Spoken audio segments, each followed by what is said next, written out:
প্রেমের গল্প একটি শিশির বৃন্দ লিখেছেন বিশ্বজিৎ চৌধুরী।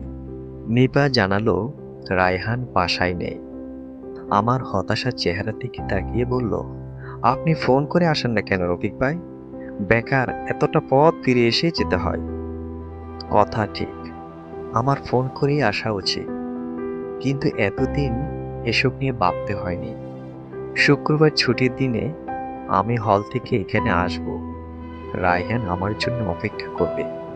তারপরে বাসায় দু বন্ধু আড্ডা, চা নাস্তা খাওয়া, নেটফ্লিক্স বা সরকিতে নতুন কোনো সিনেমা দেখে রাত হলে ফিরে যাওয়াই ছিল দোস্ত। ভালো কিছু রান্না হলে খালাম্মার রাতে ভাত না খাইয়ে ছাড়েন না। এটা আমার রীতিমতো বাজে একটা অভ্যেসে দাঁড়িয়ে গেল। অথচ এ নিয়ে তৃতীয় সপ্তাহ আমি বন্ধুর দরজায় এসে ফিরে যাচ্ছি। গত ২ শুক্রবার একটু মন খারাপের মতো হয়েছিল, অভিমান। কিন্তু আজ ব্যাপারটা রীতিমতো অপমান গিয়ে দাঁড়ালো। তাছাড়া নিপার কথার মধ্যে ওই বেকার শব্দটা যেন খানিকটা জ্বালাও ধরিয়ে দিল মনে। আফটার অল আমি তার বড় ভাইয়ের বন্ধু, কথা বলার সময় ওই সীমাটুকুও থাকবে না? আমি তো বেকার নয়, বুয়েটের স্থাপত্য বিভাগের ছাত্র। সপ্তাহে ৪টি টিউশনি করি, মোটামুটি আয় উপার্জনও আছে আমার। পাশ করে বেরোলে চাকরির অভাব হবে না। বিসিএস করে এমনকি সরকারি চাকরিতেও ঢুকে পড়তে পারি। অপমান বোধ থেকেই বোধহয় একটু ক্ষোভ জমা হয়েছিল। বললাম, রায়হানা তো একটা ফোন করে বলতে পারতো সে বাসায় থাকবে না। ২ সপ্তাহে এসে ফিরে গেলাম, ওকে বলনি? বলেছি, তবু একটা ফোন করার কথা তার মাথায় এলো না। আমার গলায় সামান্য ঝাঁঝ। আপনি প্রেমে পড়েছেন কখনো? হঠাৎ নিপারের কথায় ভেবাচাকা খেলাম। আগে কখনো খুব একটা কথাবার্তা হয়নি ওর সঙ্গে। চা নাস্তা দিতে এলে পড়াশোনা কেমন চলছে ধরনের ২-১টা প্রশ্ন করেছি। সেও এই তো চলে যাচ্ছে ধরনের সাদামাটা উত্তর দিয়ে সরে পড়েছে। আজ বড় ভাইয়ের বন্ধুকে অসংকোচ এমন একটা প্রশ্ন করে বসলো, কেন বলছো? বলছি কারণ প্রেমে পড়লে বুঝতে পারতেন। তখন মাথা ঠিক মতো কাজ করে না।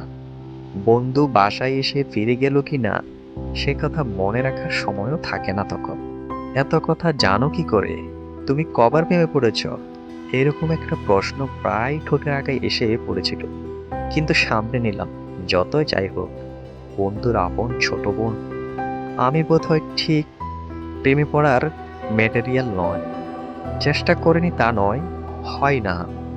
একবার সালু টাইপের এক ছাত্রী পাল্লায় পড়েছিলাম, নানাভাবে উস্কানি দিয়েছে।